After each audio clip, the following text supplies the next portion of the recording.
Posible raw pong ipakontempt ng Senate Impeachment Court yun hong mga miyembro ng House Prosecution Panel kapag nanindigang hindi susunod sa kanilang kautusan kaugnay sa impeachment complaint laban kay Vice President Sara Duterte. Dismayado mga senador. Hanggang ngayon kasi wala pa ring pleadings o reply ang prosecution panel at tila sa media lang sila naglalabas ng kanilang reklamo.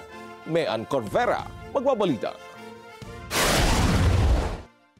Nagbabala ang impeachment court na maaring ipakontempt ang mga miyembro ng prosecution panel kapag nagmatiga sa hininging resolusyon ng korte sa kaso ng impeachment case laban kay Vice President Sara Duterte. Ayon kay Attorney Reginald Tongol, tagapagsalita ng impeachment court, batay sa Rule 7 ng impeachment rules, may kapangyarihan ang korte na patawan ng parusa ang sinuman.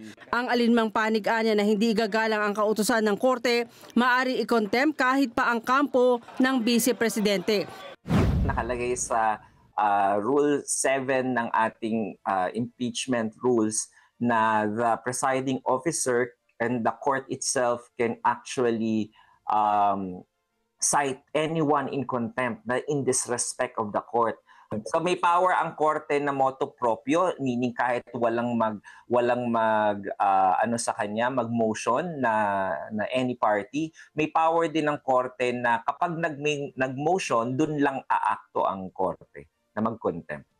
Sabi ni Tongol, sakaling muling mag-convene ang impeachment court sa 20th Congress pero wala pang reply ang prosecution team, maaari magpasa ang korte batay sa motion ng isang presiding judge o kaya magdesisyon ang korte para sa contempt.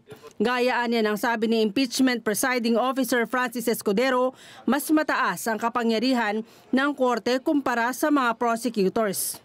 Kung meron mang mag-move for contempt, yung buong House ba ang iko-contempt? Si Speaker ba iko-contempt? Or yung mga House prosecutors lang ba? So, isa yan sa mga tatalakayin sa impeachment court. Hindi ko alam ang sagot dyan kasi nga ang kaya ko lang sagutin sa inyo is the official actions of the impeachment court once it convenes and acts on any motion.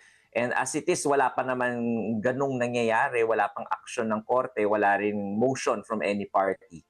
So, we cannot hazard a guess.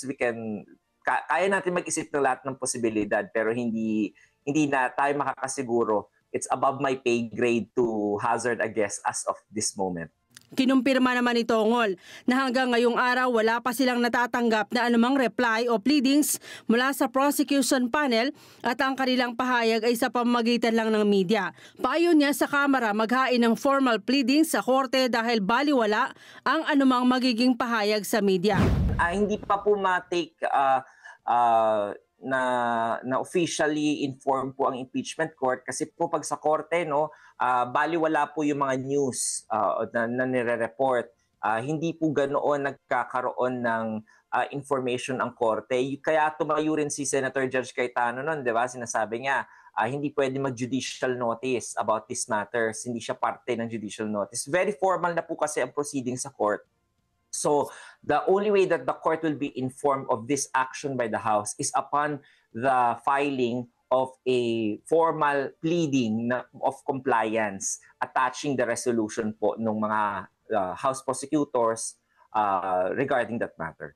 Dinepensahan naman ito ang mga batikos na hindi dapat mga senator judge tulad ni Senador Ronald Bato de la Rosa ang maghain ng motion para ibalik ang articles of impeachment sa halip na prosecution o depensa.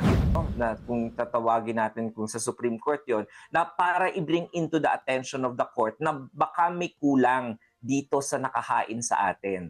At nagbotohan yung court, sabi nila hindi enough yan para i-dismiss, i-refer back na lang natin para ipa-comply sa litigant yung kulang na sinasabi natin. So actually this is an action of liberality by the impeachment court na instead of using the power to have it dismissed, hindi na gano'n na nangyari. It is abnormal in a collegial judicial body na gano'n ang nangyayari because one of the powers, inherent powers of any court is to look into the face of the document, the complaint itself, and see if there are defects in that document. Sa mga batikos naman hinggil sa political leanings ng mga senator judge at babala ng mga pagkwestiyon sa integridad ng impeachment court, sabi ni Tongol, malaya ang sino man na maglabas ng kanilang hinaing pero hindi ito papatulan ng korte. Mayan Corvera para sa Mata ng Agila, matatag, matapang, matapat. Sa kaugnay na balita, pag-uusapan ng House Prosecution Panel ang posible pong paghirit sa recusal o yung pagliban po ng ilang senador na pabor kay VP Sara Duterte na makilahok sa impeachment trial nito.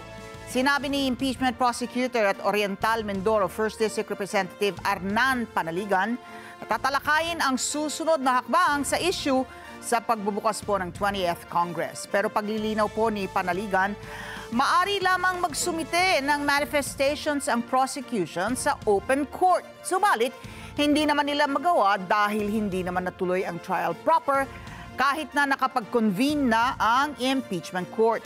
Samantala, nanawagan naman si House Prosecution Member at Manila Representative Joel Chua sa mga senator judges na sundin ang neutrality sa impeachment.